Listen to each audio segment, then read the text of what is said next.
Hello student, সকলে নিশ্চয়ই ভালো আছো। আমি তোমাদের সামনে কেমিস্ট্রির প্রশান্ত স্যার কেমিস্ট্রি সাবজেক্ট নিয়ে আলোচনা করব। ক্লাস 11 এর প্রথম চ্যাপ্টার রসায়ন বিজ্ঞানের প্রাথমিক ধারণার খুব গুরুত্বপূর্ণ টপিক রাসায়নিক সংযোগ সূত্রাবলী নিয়ে আজ ক্লাস চালু হবে। চলো শুরু করা যাক। রসায়ন বিজ্ঞানের প্রাথমিক ধারণা, some basic concept in chemistry. এই গুরুত্বপূর্ণ অংশ রাসায়নিক সংযোগ সূত্রাবলী। রাসায়নিক সংযোগ সূত্রাবলী laws of chemical combination, laws of chemical combination। রাসায়নিক সংযোগ সূত্রাবলী বলতে কি বুঝি? কোন একটা রাসায়নিক বিক্রিয়ায় একাধিক বিক্রিয়ক পদার্থ রাসায়নিক বিক্রিয়ায় অংশগ্রহণ করে। রাসায়নিক বিক্রিয়ার ফলে এক বা একাধিক বিক্রিয়াত পদার্থ উৎপন্ন হয়। রাসায়নিক বিক্রিয়া চলাকালীন বিক্রিয়কগুলি কতগুলো সূত্র বা নিয়ম মেনে চলে, সেই নিয়মগুলোকে বলা হয় রাসায়নিক সংযোগ সূত্রাবলী, লস অফ কেমিক্যাল কম্বিনেশন। আমাদের সিলেবাসে 5টি আছে রাসায়নিক সংযোগ সূত্রাবলী। প্রথমটি হলো ভরের সংরক্ষণ সূত্র, ল অফ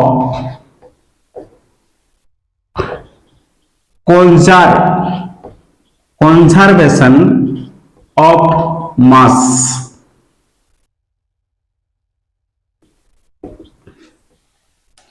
ভরের সংরক্ষণ সূত্রতে কি জানতে পারি? প্রবর্তক কে?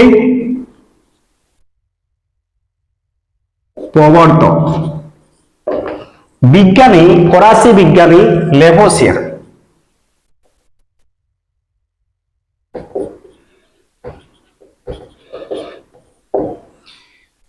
সূত্র থেকে জানতে পারি কোন বিবৃতি, কোন রাসায়নিক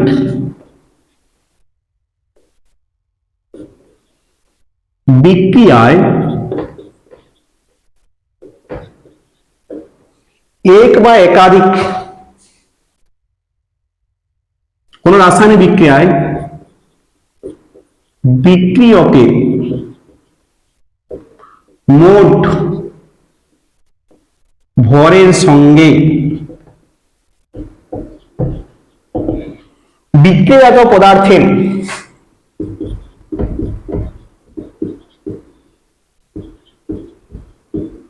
পদার্থের মোট ভর সমান হয়। এটা হলো প্রথম রাসায়নিক সংযোগ সূত্রাবলী, ভরের সংরক্ষণ সূত্র। ব্যাখ্যা, যেমন ধরো এ প্লাস বি রাসায়নিক বিক্রিয়া করে সি প্লাস ডি উৎপন্ন করেছে। এখানে এ প্লাস বি এই রাসায়নিক বিক্রিয়ার ক্ষেত্রে বিক্রিয়ক, সি প্লাস ডি হচ্ছে বিক্রিয়াজাত পদার্থ।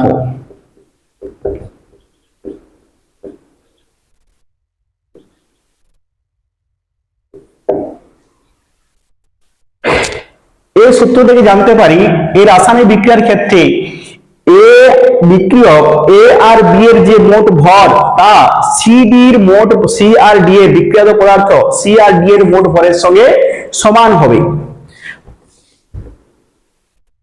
এ প্লাস বি এর মোট ভর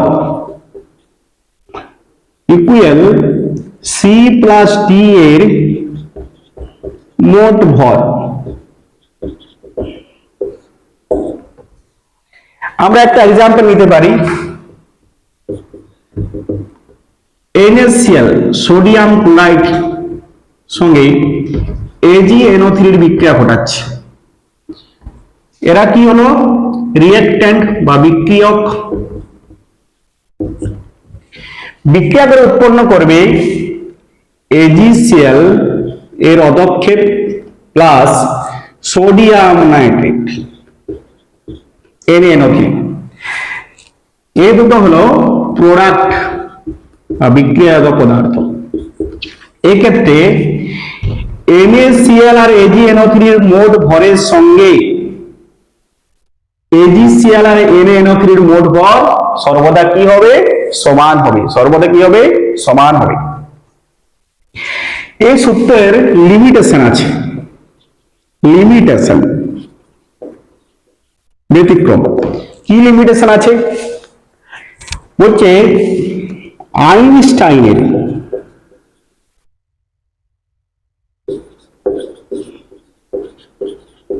ভর ও শক্তির,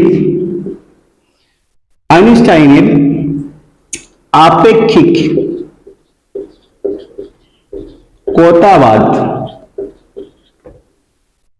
আপেক্ষিকতাবাদ থেকে জানা যায়, অর্থাৎ E সমান mc স্কয়ার সমীকরণ থেকে জানা যায় কিছু পরিমাণ ভরের বিনিময়ে কিছু তুল্যাঙ্ক পরিমাণ কি পাওয়া যাবে? শক্তি উদ্ভব ঘটে। তেমনি কোন বস্তু যদি শক্তি শোষণ করে তার কিছু পরিমাণ ভরের কি হয়? ইনক্রিজ হয়, বৃদ্ধি হয়। কিছু কিছু রিঅ্যাকশন আছে, যেমন নাইট্রোজেন হাইড্রোজেন বিক্রিয়া করে অ্যামোনিয়া উৎপন্ন করলো। এক্ষেত্রে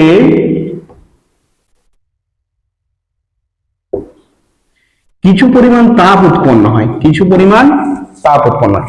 এই ক্ষেত্রে নাইট্রোজেন হাইড্রোজেনের মোট ভরের সঙ্গে অ্যামোনিয়ার মোট ভর কিন্তু সমান হবে না, যেহেতু কিছু পরিমাণ ভর বিক্রিয়কের তাপে রূপান্তর হয়ে গেছে।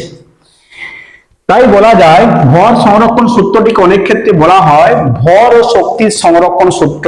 ভর ও শক্তির সংরক্ষণ সূত্র, ভর শক্তির সংরক্ষণ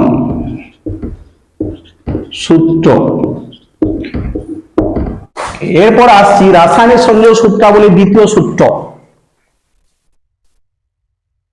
স্থিরানুপাত সূত্র। স্থিরানুপাত সূত্র, ল অফ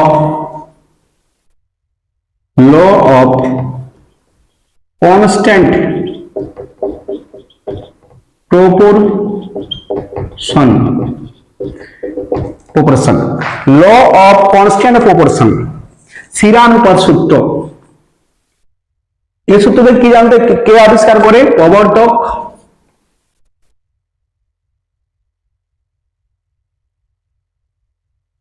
বিজ্ঞানী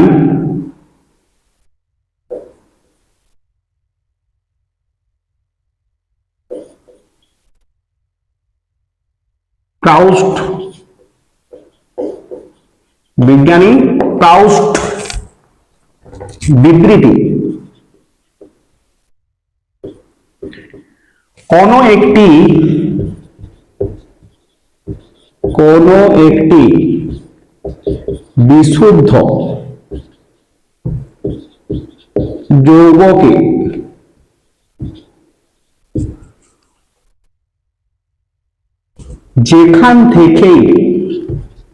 যেখান থেকে সংগ্রহ করা হোক না কেন বা যেভাবেই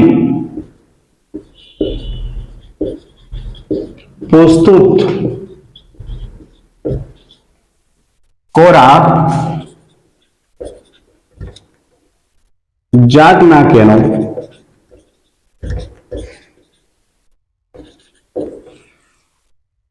যৌগটি কতকগুলি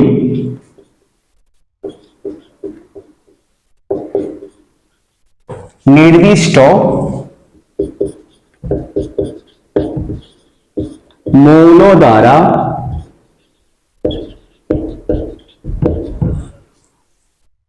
গঠিত হয় এবং যৌগটির মধ্যে মৌলগুলির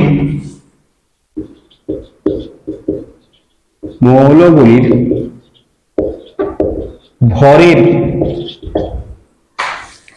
অনুপাত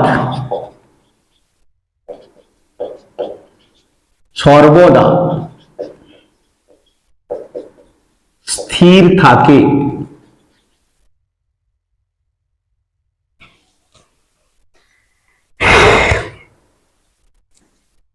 ব্যাখ্যা, কি ব্যাখ্যা করতে পারি এটাকে আমরা? ধরি এ আর বি দুটি মৌল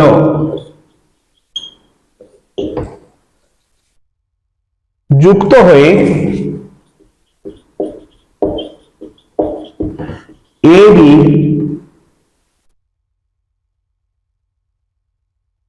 একটি বিশুদ্ধ যৌগ উৎপন্ন করেছে।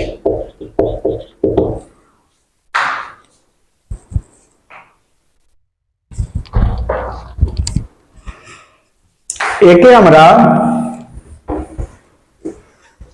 এদিকে দুভাবে প্রস্তুত করতে পারি। প্রথম ক্ষেত্রে যদি দুভাবে প্রস্তুত করি, x গ্রাম এর সঙ্গে y গ্রাম বি যুক্ত করে এ বি প্রস্তুত করা হলো।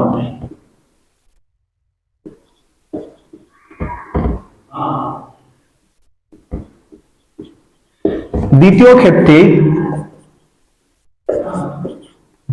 ক্ষেত্রে এম গ্রাম এ এর সঙ্গে এন গ্রাম বি যুক্ত করে এ বি প্রস্তুত করা হলো। প্রথম ক্ষেত্রে ভরের অনুপাত x:y, দ্বিতীয় ক্ষেত্রে ভরের অনুপাত m:n।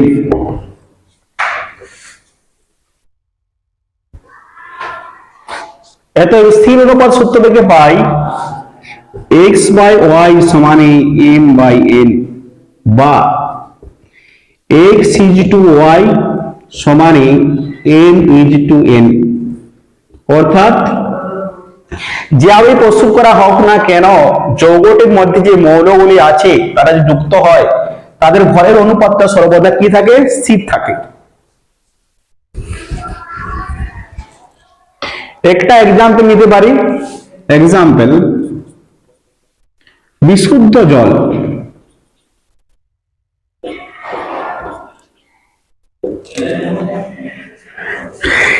H2O কি দ্বারা গঠিত? হাইড্রোজেন ও অক্সিজেন দ্বারা গঠিত।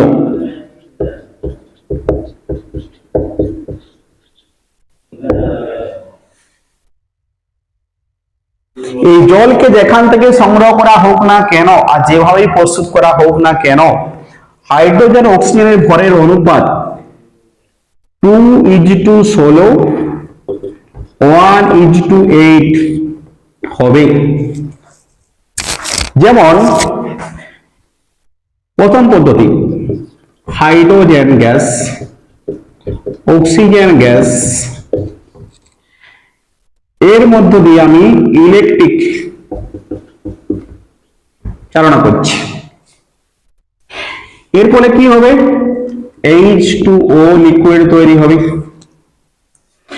দ্বিতীয় ক্ষেত্রে কিউপ্রিক অক্সাইড এর মধ্য দিয়ে হাইড্রোজেন গ্যাস চালনা করলে কিউপ্রিক অক্সাইড বিজারিত হয়ে কপার উৎপন্ন করবে আর হাইড্রোজেন জারিত হয়ে জল উৎপন্ন করবে। দুটি ক্ষেত্রেই যে উৎপন্ন জল সেখানে হাইড্রোজেন অক্সিজেনের অনুপাত কত? 1:8। কত? 1:8। ভর সংরক্ষণ সূত্রে যেহেতু কিছু লিমিটেশন ছিল, এক্ষেত্রেও কিন্তু কিছু লিমিটেশন আছে, ব্যতিক্রম।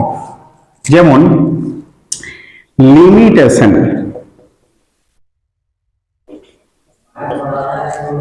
এই সূত্রের বিপরীত বিবৃতি সঠিক নয়। কেন সঠিক নয়? এর মানে কি? যেমন কোন একটা বিশুদ্ধ যৌগর ভরের অনুপাত সর্বদা স্থির থাকে, তেমনি এটা কখনো বলা যাবে না যে যৌগগুলোর মধ্যে ভরের অনুপাত নির্দিষ্ট হলে একই যৌগ হবে। ভরের মৌলগুলির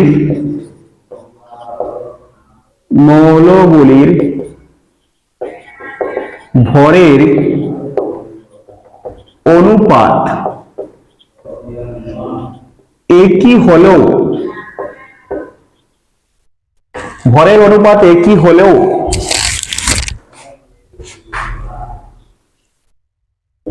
একই যৌগ হতেও পারে, আবার নাও পারে।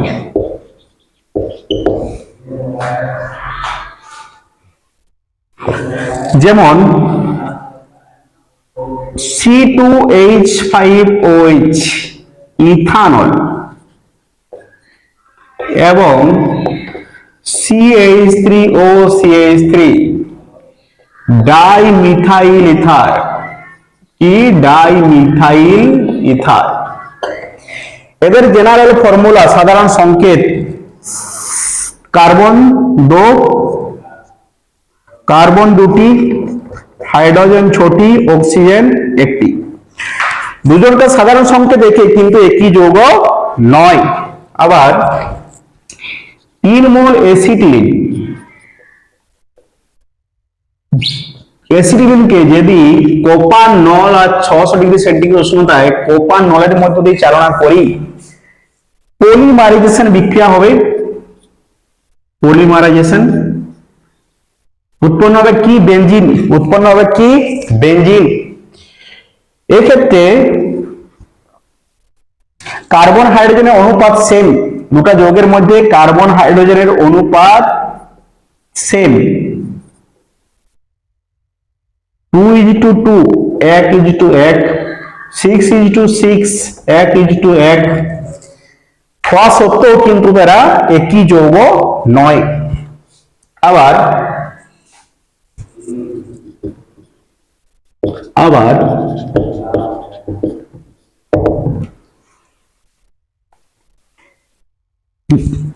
আইসোটোপ, অক্সিজেনে কত আইসোটোপ?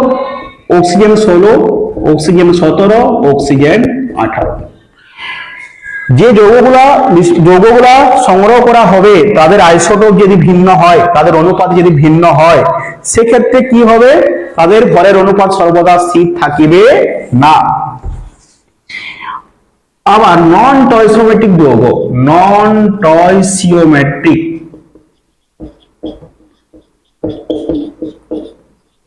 যৌগের ক্ষেত্রে এই সূত্র প্রযোজ্য হবে না।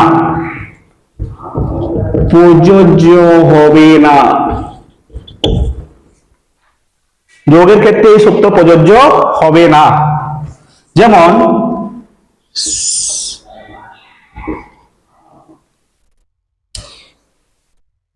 প্লাস সালফেট Cu2S,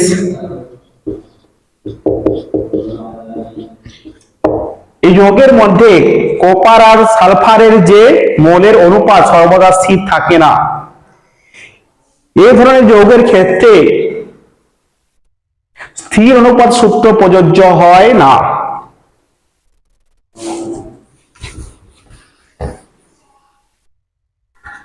স্থির অনুপাত সূত্রে একটা অঙ্ক করে নিলে এই কনসেপ্টটা কি হবে, ক্লিয়ার হয়ে যাবে। চলো একটা অঙ্ক করে নিয়ে যাক। ধাতব ম্যাগনেসিয়াম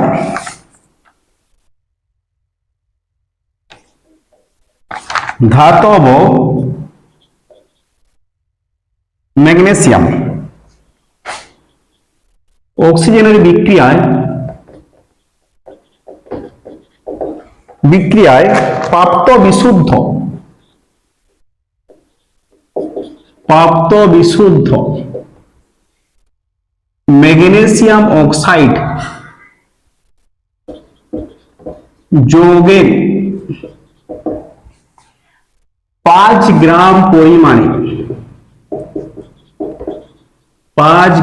পরিমাণে ম্যাগনেসিয়ামের পরিমাণ 3 গ্রাম। আবার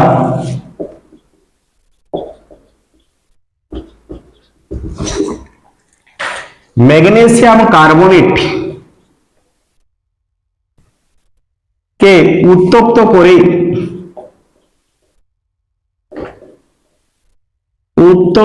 করে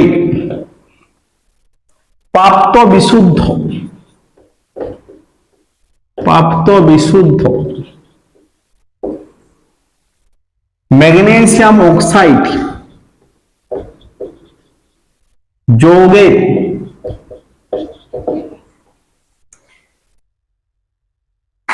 8.5 গ্রাম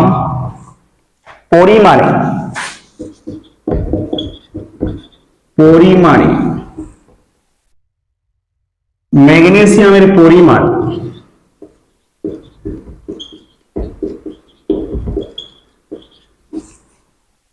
5.1 গ্রাম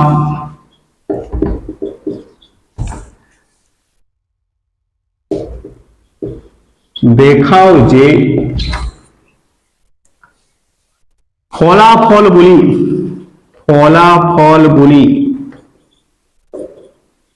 স্থিরানুপাত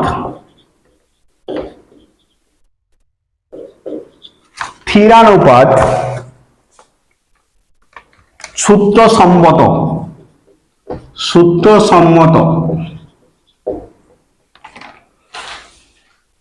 তিরানোর সূত্র কি বলেছে, কোন একটি যৌগকে যেখান থেকে তুমি সংগ্রহ করো, যেভাবেই প্রস্তুত করো, তার কতগুলি কতগুলি নির্দিষ্ট মৌল দ্বারা গঠিত হবে এবং তাদের ভরের অনুপাত সর্বদা কি থাকিবে, স্থির থাকিবে। এখানে নির্দিষ্ট যৌগ কি, ম্যাগনেসিয়াম অক্সাইড কি দ্বারা গঠিত, ম্যাগনেসিয়াম এন্ড অক্সিজেন দ্বারা গঠিত। প্রথম ক্ষেত্রে দেখো,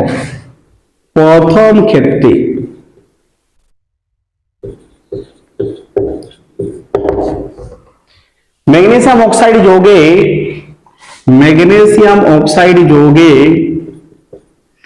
ম্যাগনেসিয়ামের পরিমাণ অক্সিজেনের পরিমাণ কত? ম্যাগনেসিয়ামের পরিমাণ 3 গ্রাম, অক্সিজেনের পরিমাণ কত হবে? ম্যাগনেসিয়াম অক্সাইডের পরিমাণ 5 গ্রাম, অক্সিজেনের পরিমাণ 5 - 3 2 গ্রাম। এত যৌগের মধ্যে ম্যাগনেসিয়াম অক্সিজেনের অনুপাত 3:2, কত? 3:2।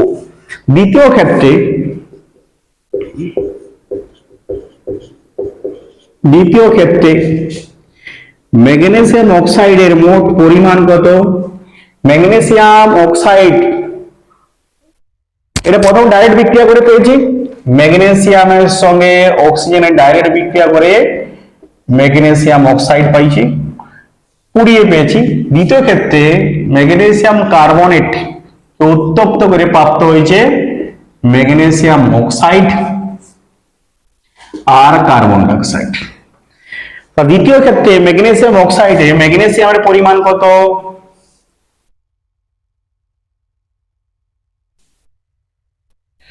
ম্যাগনেসিয়াম অক্সাইডের পরিমাণ 8.5 গ্রাম, ম্যাগনেসিয়ামের পরিমাণ 5.1 গ্রাম। তাহলে অক্সিজেনের পরিমাণ কত হবে? বিয়োগ করো 8.5 মাইনাস 5.1 3.4 গ্রাম 3.4 গ্রাম। তাহলে এক্ষেত্রে ম্যাগনেসিয়াম অক্সিজেনের অনুপাত কত হবে 5.1 is to 3.4।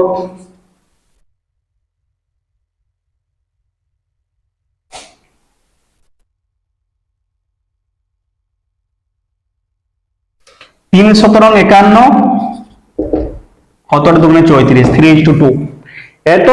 এই তথ্যগুলি স্থির অনুপাত সূত্রকে সম্মত করে সমর্থন করে।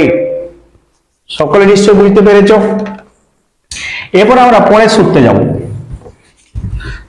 রাসায়নিক সংযোগ সূত্রাবলী দুটি সূত্র হয়েছে আমাদের, বাকি এখন তিনটা আছে। তৃতীয় সূত্র গুণানুপাত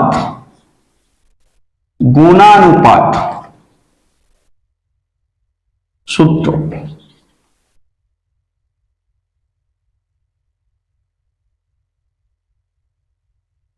প্রবর্তক বিজ্ঞানী ডাল্টন।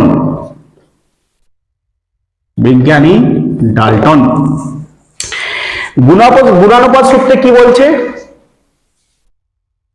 দুটি মৌল পরস্পর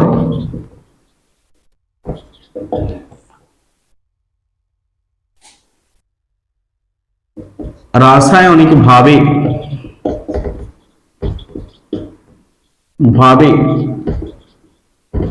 যুক্ত হয়ে দুই বা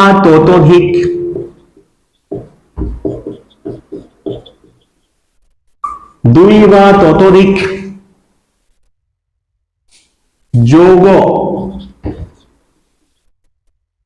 উৎপন্ন করলে একটি মৌলের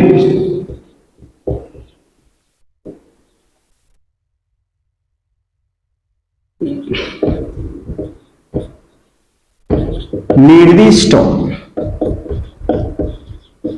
ভরের সঙ্গে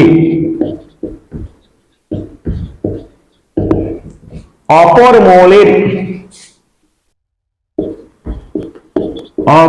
মৌলের যে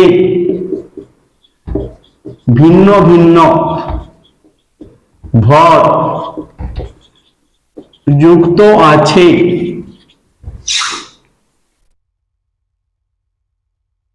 তারা পরস্পর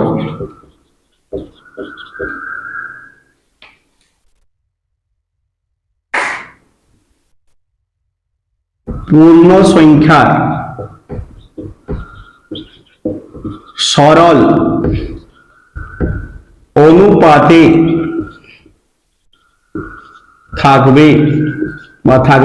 থাকে। সরল পূর্ণ সংখ্যার অনুপাত বলতে কি বুঝি, 1:2:3 হতে পারে, और 1:2 হতে পারে, 1:3 হতে পারে, etc হতে পারে ইত্যাদি। এক্সাম্পল নিলে সহজেই বোঝা যাবে। এক্সাম্পল নিয়ে একটি, যেমন ধরো CH3 সিঙ্গেল বন্ড CH3 কি এর নাম কি, ethane alkane semi hydrocarbon ethane. CH2 double bond CH2 এর নাম কি, ethylene. AC triple bond CH এর নাম কি, অ্যাসিটিলিন। কি নাম, অ্যাসিটিলিন। এখানে কার্বন কোটা দুটা, হাইড্রোজেন ছোটা। এখানে কার্বন কোটা দুটা, হাইড্রোজেন কোটা চারটে। এখানে কার্বন কোটা দুটো, হাইড্রোজেন কোটা দুটো। দেখো এই যৌগের মধ্যে কার্বন কত গ্রাম আছে?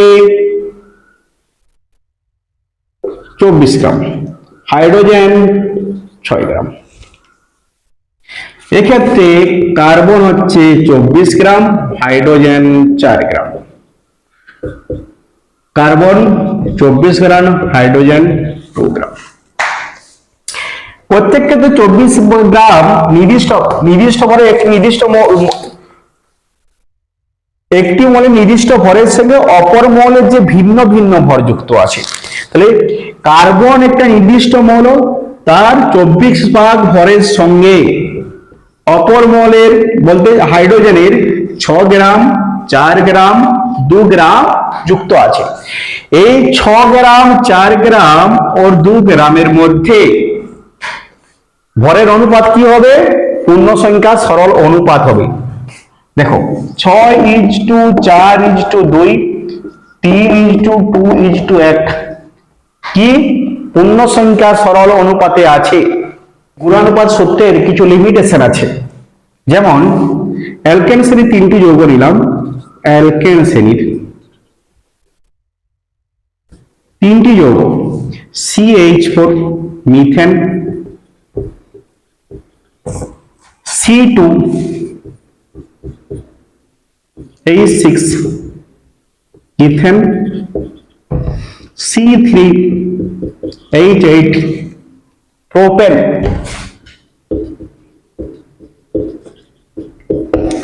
প্রথম ক্ষেত্রে দেখো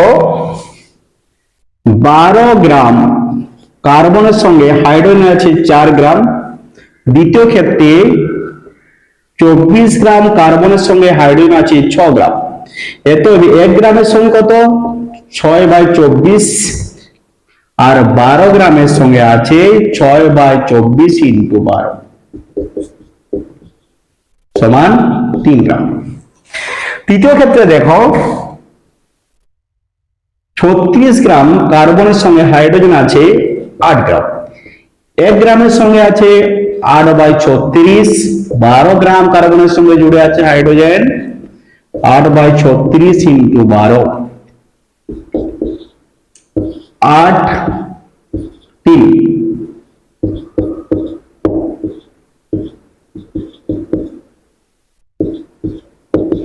2.66। অতএব একটি মৌলের নির্দিষ্ট ভরের সঙ্গে অপর মৌলের যে ভিন্ন ভিন্ন ভর, অর্থাৎ কার্বনের 12 গ্রামের সঙ্গে হাইড্রোজেনের যে অপর ভরগুলি যুক্ত আছে 4 গ্রাম, 3 গ্রাম আর 2.66 গ্রাম, এদের অনুপাত 4:3:2.66, যা পূর্ণ সংখ্যা সরল অনুপাতে নেই। তাহলে এই ক্ষেত্রে কি গুণানুপাত সূত্র অ্যাপ্লাই হচ্ছে না বা গুণানুপাত সূত্রকে সমর্থন করছে না। এবার একটি আমরা অঙ্ককে যদি এক্সাম্পল হিসাবে নিই, সহজে আমরা এই সূত্র সম্পর্কে ধারণা পাবো। চলো এক অঙ্ক নেওয়া যাক। হাইড্রোজেন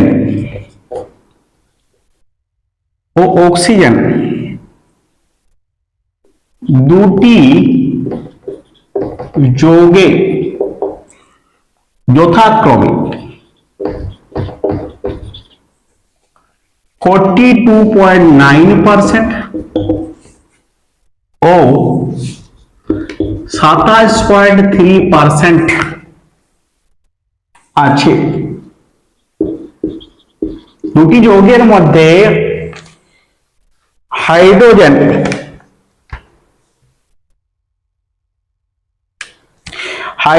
অক্সিজেন নিয়ে হাইড্রোজেন অক্সিজেন মৌল দ্বারা গঠিত দুটি যৌগের মধ্যে যথাক্রমে এত পার্সেন্ট কি আছে? হাইড্রোজেন আছে। কি আছে? হাইড্রোজেন আছে। প্রথম প্রকার যৌগের ক্ষেত্রে হাইড্রোজেন 42.9 গ্রাম, যদি টোটাল ধরি 100 গ্রাম, তো অক্সিজেন আছে কত গ্রাম? 100 - 42.9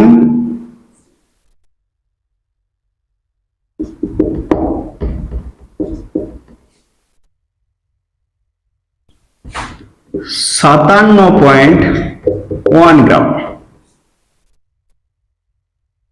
দ্বিতীয় ক্ষেত্রে হাইড্রোজেন 27.3%, অর্থাৎ আমি গ্রামে ধরছি 27.3 গ্রাম। অক্সিজেন আছে 100 মাইনাস 27.3, 7 2 3 7 72.7 গ্রাম। দ্বিতীয় ক্ষেত্রে অক্সিজেন আছে কি 72.7 গ্রাম। অতএব 27.3 গ্রাম হাইড্রোজেনে অক্সিজেন আছে কত 72.7 গ্রাম। 1 গ্রাম হাইড্রোজেনের সঙ্গে যুক্ত অক্সিজেন 72.7 বাই 27.3 গ্রাম, আর 42.9 গ্রাম কত থাকবে অক্সিজেন। আমরা কি করতে চাইছি, একটি মৌলকে মৌলের পরিমাণটা নির্দিষ্ট রাখতে চাইছি, অপর মৌলে যে ভর যুক্ত আছে। এত গ্রাম হাইড্রোজেনে এত গ্রাম অক্সিজেন দ্বিতীয় ক্ষেত্রে, তাহলে এত গ্রাম হাইড্রোজেনের দ্বিতীয় ক্ষেত্রে কত অক্সিজেন জুড়ে আছে 72.7 বাই 27.3 ইন্টু 42.9। ভাগফলটা হবে কত, এখানে ভাগফলটা হবে আমাদের 114.2 গ্রাম। অতএব একটি মৌলের নির্দিষ্ট ভর বলতে হাইড্রোজেনের নির্দিষ্ট ভর 42.9 গ্রামের সঙ্গে প্রথম প্রকার যৌগে অক্সিজেন যুক্ত আছে কত 57.1 গ্রাম, দ্বিতীয় ক্ষেত্রে কত যুক্ত আছে 114.2 গ্রাম। এদের অনুপাত করলে কত হবে প্রায় 1:2, যা পূর্ণ সংখ্যার সরল অনুপাত, যা পূর্ণ সংখ্যার সরল অনুপাত। তাহলে আজকে এই পর্যন্ত। পরবর্তী ক্লাসে বাকি দুটি যে আমাদের রাসায়নিক সংযোগ সূত্রাবলী আছে সেগুলি নিয়ে আলোচনা হবে।